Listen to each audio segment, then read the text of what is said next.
Улсын хэмжээнд урьдчилан сэргийлэх, эрт илрүүлэг, үзлэг оншилгоо энэ сарын 1-нд эхэлсэн. Орхон аймгийн хэмжээнд нийт 106 мянган хүн хамрагдахаас 68 мянга гаруй нь насанд хүрэхсэд байгаа юм. Судалгаагаар 15-аас 69 насны 3 хүн тутмын нэг нь халдварт бус өвчнөр өвдөх эрсдэл өндөр байгаа бол 45-аас 69 насны 2 хүн тутмын нэг нь мөн ялгаагүй халдварт бус өвчнөр өвдөх эрсдэл өндөр байгаамаа. Мөн халдварт болон халдварт бус өвчнөр өвдөж байгаа нийт иргэдийн 72.5% нь хожуу шатандаа онцлогдож байгаа бол эдгээрийн 61% нь 5 жил дотроо нас бардаг гэсэн судалгааг Эрүүл мэндийн газраас гаргасан байна.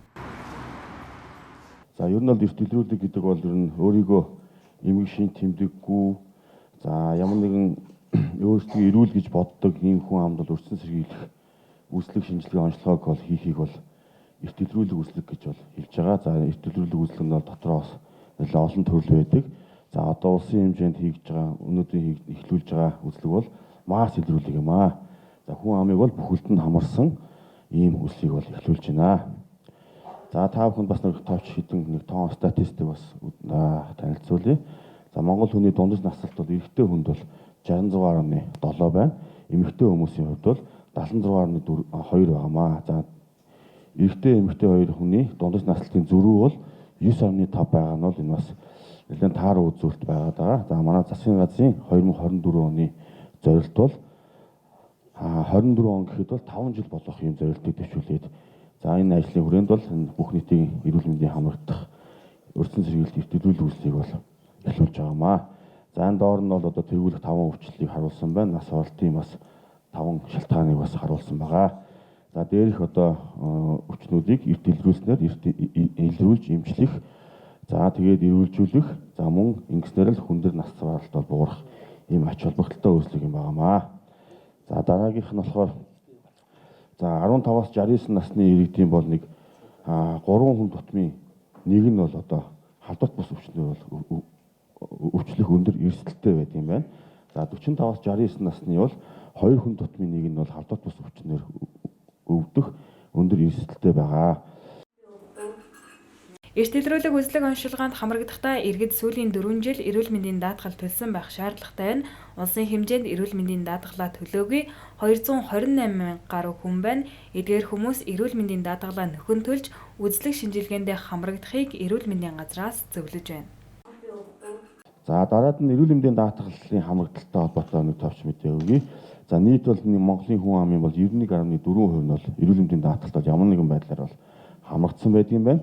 За нийт 228,749 бол даатгалгүй иргэн байна. За эдгээрийг судлаад одоо бүлгээр нь ангилах юм бол за оюутнууд, малчин иргэд, хуваарай хөтөлбөр эрхлэгч, за эмзэг бүлгийн иргэд бол даатгалд хамрагдаагүй байдаг юм байна. За цааш нь дараад нь болохоор одоо нийт бидний зохион байгуулах байгаа үзлэгийн багцуудыг бас товч танилцуулъя. За хүүхдийн бол 0-17 насны хүүхдийн 2 багц байгаа.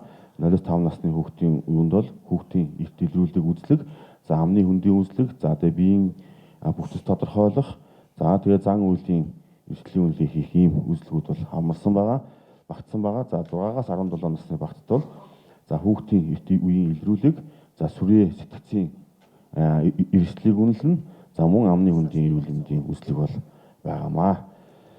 За насан туршийн нийт бол 4 багц байгаа. За 18-аас 30 насны багцд бол халдварт өвчин илрүүлэх, за мөн халдварт бус өвчнийг илрүүлэх ийм багц байгаа. Үзлэг онцлогоо шинжилгээ хийгдгээр байгаа. За 31-ээс 45 насны багцд бол халдварт өвчин, халдварт бус өвчин, за мөн хорт хавдрын эрт илрүүлэх үзлэгүүд бол энд багтсан байгаамаа. За 46-аас 60 наснд бол халдварт бус өвчин, хавдрын илрүүлэх үзлэгүүд бол орсон. За 61-ээс дээш наснд бол халдварт бус өвчин, мөн хавдрын эрт илрүүлэх үзлэгүүдийг ингэж багцлж үзлэг онцлогоо шинжилгээнд хамруулахаар заасаа.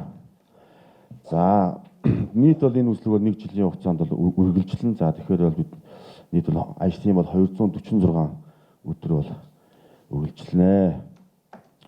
За өрсөн зэрэг илрүүлгийн зураглал бол гарсан байгаа. За анхан шатны эрүүл мэндийн байгууллага бол иргэнд бол урилга өгнө. За урилга хүлээн авсан иргэн бол эрүүл мэндийн байгууллагаа сонгоно. За тэгээ эрүүл мэндийн байгууллага сонгоод үзлэг шинжилгээндээ хамрагдаад за ямар нэгэн өвчин эмгийг шинээр илрэх онцлогдох юм бол за онц тодруулах дараагийн шатлалт лавлгаа шинжилгээ онцлогоонд ороод За тэгээд эмчилгээ хяналтанд ороод ингээд явахаар байгаа. За ямар нэгэн өвчин юмыг илрээгүй эрсдэлгүй хүмүүс бол одоо дараа жилийнхаа үзлэгийг бол ингээд үзлийгөө товлуулад за тэгээд зөвлөгөөгөө аваад ингээд гэртээ буцахаар ийм зурагтай байгаа. За манай аймгийн хувьд бол нийт бол 106 мянган хүн байна. За жаргалан сумд бол 3500, Баян-Үндэс сумд бол 102,600 хүн байна. За тэгээд эрэгтэй эмэгтэйг нь бол янгиж харуулсан байна. За доор нь дараад нь насны бүлгээр нь бол насанд хүрэгчд болон хүүхдүүдийн үсийг бол насны бүлэг эрэгтэй эмэгтэйг нь бүлгэлж ингэж мэдээ харуулсан. За энд бол нийт 37422 хүүхэд 68800 68673 насанд хүрэгчдийг бол итгэлүүлэх хүслийг хамруулах нэ. Монгол Улсын засгийн газраас 2024 он гэхэд иргэдийн дундаж наслалтыг 5 жилээр дээшлүүлэх зорилт тавьсны хүрээнд энэхүү эрт илрүүлэг үзлэг онцлогоо хийж байгаа талаар их сурвалж мэдээлсэн. Тэгвэл манай улсын эрэгтэйчүүдийн дундаж наслалт 66.7 байгаа бол эмэгтэйчүүдийн дундаж наслалт 76.2 байгаа юм.